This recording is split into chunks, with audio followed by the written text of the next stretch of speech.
+2 inaanak. At eto nga po yung kaganapan ngayong araw nga po ng piyesta ng Tikulyo. At ang atake nga natin ngayon ay Ninang. Ninang nga po ulit si Mama Mens ngayong araw na ito. Ay kasama ko nga pala rito si Mother dahil hindi pa nga raw po siya napupunta ng Tikulyo. Kaya nga naisama ko na at para nga rin makagala. Sabi ko bago man laang sana humawak ng tungkod. Nagalaban naman ang aming lugar, ganyan. Ito nga pala hindi na po parte ng Talim Island dahil ito po ay halos ng mainland. Oo, mainland na talaga.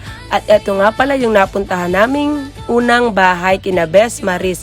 Ay talaga nga namang malayo pa po nag-i-invite na nga po ito na mapunta sila sa aming bahay sa may Subay. Yan eh.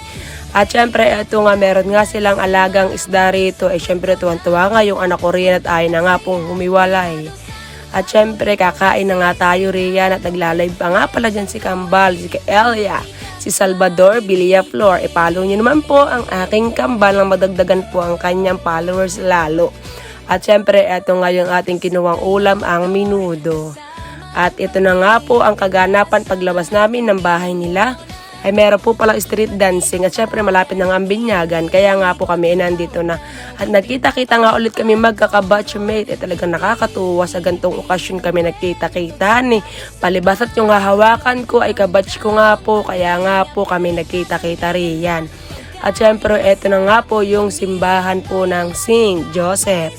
Ay kung mapapansin nga ninyo ay napakadami pala magpapabinyag ngayong araw po ng piyesta ni. At syempre eto lumabas po muna tayo dahil nga po matatapos na po yung binyag. At syempre ang nagbibideo nga pala rito ay ang aking asawa na si Boss Da. Kaya po itong video na ito ay nasa labasan pero ako po ng mga panahong ito ay nasa loob nga po ng simbahan ng mga oras na yan.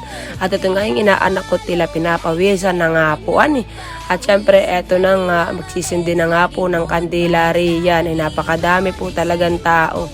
At syempre picture din ganyan. At syempre makatapos nga po riyan ay dumiretso na nga po kami sa may reception sa kanilang bahay. Ay sinundo nga ako riyan ni pare dahil ako nga po ay naiwanan kasi po ay may nagpa-picture po sa akin dun sa may plaza. Pero okay lang, ganyan po talaga ang buhay ng vlogger, sabi nga nila. Ako ba talaga yung matatawag ng vlogger? O sige, siguro vlogger na nga po. At eto na nga po yung pagkain na naihanda ni Mare at ni Pare para sa aming mga kumpare at kumare. At eto na nga po yung prosesyon na inabot ko nga po. Kaway nga po sila ng kaway riyan ng Mama Mens pa shout out.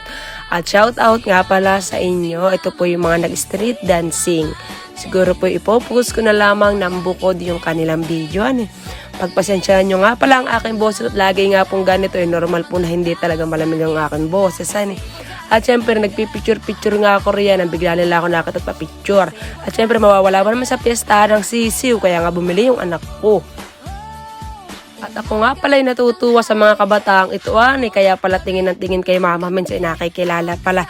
At shout out sa mga taga Barangay Ithan. Ito po yung bahay ni na ate, yung pong kapatid ni Maris. Ayan.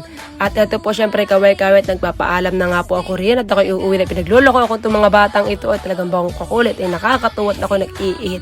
At syempre kaway-kaway nga po muna tayo bago umuwi. Hello sa inyo mga magaganda. At shout out kay Chloe, ayan. Hindi nga lang nahagip sa video. At eto na nga, uwian na nga. Hindi na nga kami nagpahapon dahil baka nga po maghangin na tatawid pa naman sa kabila. Ito po ay Tikulyo to Navotas. Pero kami po ay nagpaduong sa may Subay. At syempre dapat daw kasama sila sa vlog. Kasi hello po, kaway-kaway. At syempre isama na din natin sina Kuya. Yun nga lamang at maraming salamat po.